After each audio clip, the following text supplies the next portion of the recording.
Hey everyone, it's Will, Gamer Dad, with another video for you. So in tonight's episode of Should You Summon, we will discuss the two banners that feature the newest unit, both simultaneously released in global as well as Japan. Now if you haven't already, make sure you like and subscribe to my channel, I really appreciate it. I also do have a Patreon account for those who want to support me this way. So remember that this is a new version 2.14.300, so make sure you go to the App Store or Play Store. The game should be live as of an hour ago, and you can definitely update that in order to access these banners. So first of all, as teased in the notice yesterday, there is a banner that's available for about 3 weeks, and this is a paid Fateful.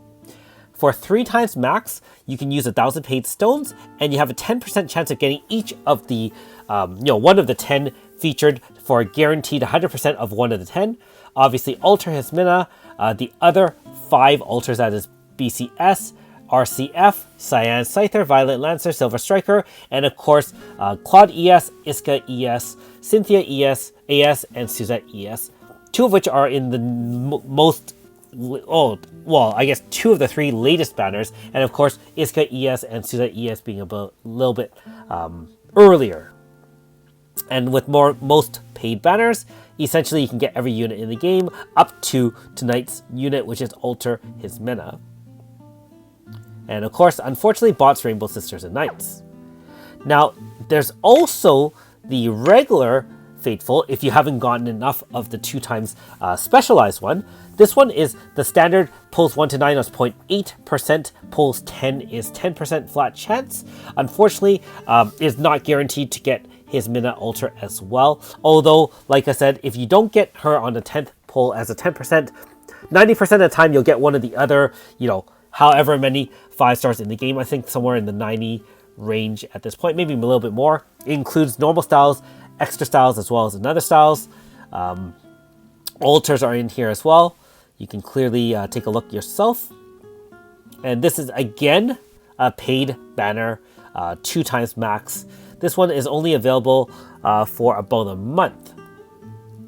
Now, if you take a look at the regular banner, this one's actually available for 2 months. So keep in mind that the Fatefuls are only good for 3 weeks and 30 days respectively.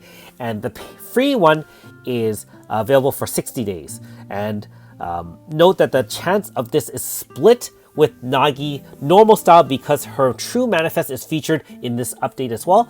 0.4 and 0.8.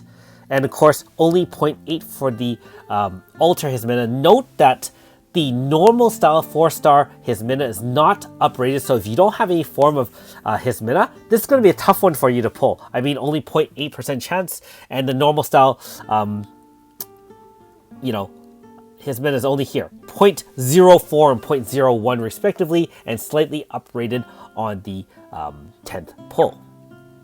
Now, there has been, now that a few people have already pulled Alter Hismena, her moveset is released now, and so we know a little bit more about her, although we don't know her damage multiplier and kind of the way she acts otherwise. That being said, she does have a dual debuff 20/20 power and int, and when another zone is deployed, it becomes 30/30, so not bad.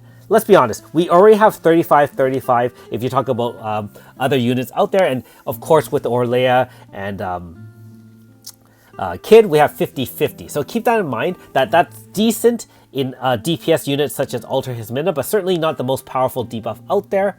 She can also do type attack 50% up for all party members, 3 moves, and one thing that's really interesting, increases weakness multiplier against other units on your with your whole team against enemies who are weak. So if you've used people like Alter Xion or RCF or even Alma, where you can increase weakness multiplier, that can really increase your damage if you're exploiting enemy weakness. And keep in mind that she is a water / unit. So if you're fighting enemies weak to water or resist water and you Alter Xion in a reverse card, then you can exploit that and you can have multiple stacks of those weakness multiplier.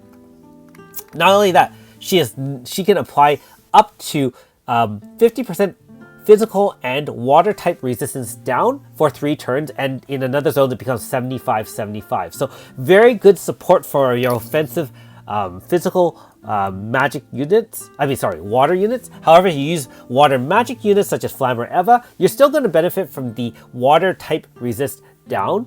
Note that it isn't just type resist down, so it is not as useful for, like, for example, teams that are exploiting, multi-element. It is only really useful on a water-based team.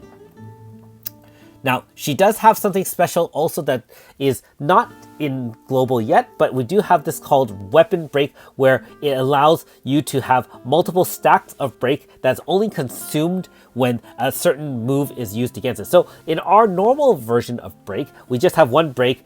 Next hit that hits it consumes it. If it's a multi-hit, only the first hit gets the double damage status. With Weapon Break, and in this case it's slash based, if you have slash moves only, each slash that hits it will consume one break, doubling its damage. And if it gets hit by another weapon type, then it won't be consumed.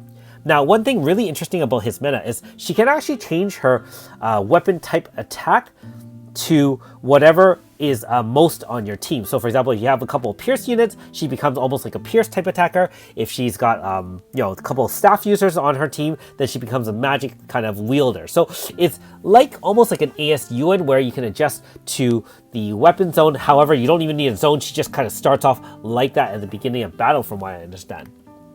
And finally, she does have a Water Slash ×4 XL single target DPS. It's guaranteed crit. Increased damage depending on the number of types of buffs on the unit to a maximum of 8. Now, if you use people like, for example, I think it's Yukino normal style. I also want to say Miu AS. You'll know that those buffs can also come from things like gear or badges or Grasta or things like that. So getting 8 buffs is actually very, very, very easy to do. So you're going to get a lot of damage out there. And if you haven't gotten enough of that with Eva, note that if another zone is deployed, she will attack again. So 4 times XL single target, blam, blam, blam, blam. And doesn't matter if the enemy has less than 50% HP, unlike Eva, it'll attack again. So you're going to have multiple ways of bypassing HP stoppers, especially if you power up Alter Hismena on your frontline team. She's going to be very, very useful for shortening those low turn clears, being that she can essentially hit 2 HP stoppers if the enemy's not too powerful, and so on and so forth. Yeah, so I guess my initial thoughts about her, if you have any, I guess, if you have a water team that's lacking some DPS and you really don't have things like Flam and Evra, I would argue that Alter Hismena will increase your water DPS by a large amount. Now, keep in mind that she is a sword unit. However, the fact that she can be put on other teams, as long as the majority of them are of another weapon type, means she can fit in quite well with other teams. For example, in Water Pierce with things like normal Hismena AS, because don't forget, she is an altar and she can be used on the same team as of her normal or AS version. So you can have something like AS Hismena with some DPS. You can have AS Yukino setting your Pierce zone with water support and shielding and debuffs. You can have Alter Hismena doing the dual debuff and then DPS afterwards, and you can fit a 4th of your choice. You can really play around with a team like that. Like I said, she is a physical water attacker, so really will come into handy with some versatility, being that she can be shoved into any team that has a majority of another weapon type. Or just, honestly, Water Slash is not bad.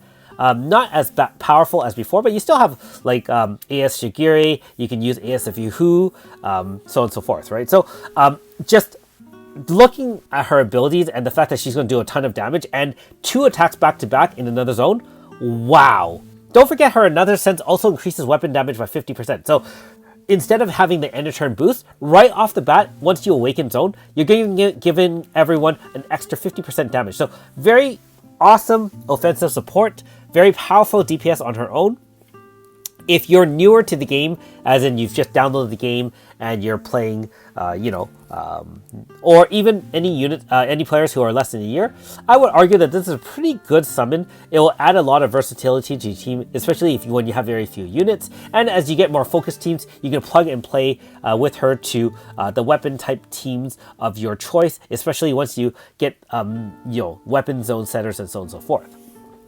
Now, the challenge becomes a little bit more difficult if you have a mature roster such as myself that have most of the units in the game. Say you have most of the units in the game and you don't have any form of Hismena. What should you do? Again, really depends on your priorities. Now, if you're looking to shorten your low turn clearance to make it easier and kill more fights with less turns, I think she's going to be almost like a must-have in that sense, being that double attack looks to be extremely powerful. If you do have Flam and Eva, for example, on your water magic team, if the enemy is weak to magic or water, you're going to already win the game, and you probably don't need Ultra Hismena to bolster your water DPS. And so in that sense, it's not a must-have. Keep in mind that there are upcoming banners. If you check the Japan spoilers or the upcoming banners that are listed on the AE Wiki, you'll know what's up. There's a lot of competing capital as well, and there's no guarantees that you will have enough stones if you summon a lot on Ultra Hismena and not enough for the next units upcoming. Keep in mind that we also will be expecting, hopefully, another global first unit, in which case you should save some stones for that. Finally, one last thought. Being that this is a simultaneous release with global and Japan, keep in mind that this power level of this unit is scaled up to Japan, and since we're about 3 months behind, keep in mind that we are getting a unit that's really powerful about 3 months ahead of schedule. So you'll have Japan power levels in global, so that already is very enticing. So hopefully that gives you some ideas as to what to do. Again, I wouldn't consider her an automatic summon, but she will be a very nice addition to most people's teams, unless you have a like a 1A water magic team with like Ultra Xion, AS Chio, Flam and Eva, or some combination of that. Even some powerful support water pierce teams will benefit from Ultra Hismena. As for myself, as you already know, I do have normal style and AS Hismena, thankfully, and I will be grinding out the opuses. As a free-to-play, that's really the only way to save your stones for future banners. Otherwise, you just go broke as you summon for every banner. That being said, let me know in the comments below what you think about Ultra Hismena. Have you gotten her? Are you planning to get her? If you've tried her out, let me know how that goes. One small thing I wanted to mention in your decisions as well. She is shared with Nagi, and so you really only have a 0.8% of chance of getting her. If you have any form of Hismena, do not summon. It is against the odds for you to get her. Now, if you're feeling lucky, go ahead. And if you are, might as well do the encounter across time layers, paid banner instead of the regular Fateful banners. This one, the best of the best, versus this one, because this one gives you at least other Ultra units that are relatively hard to come by. If you're new to the game and you're willing to pay some money, this is a great banner. Not as good as a Star Dream that may or may not be coming soon.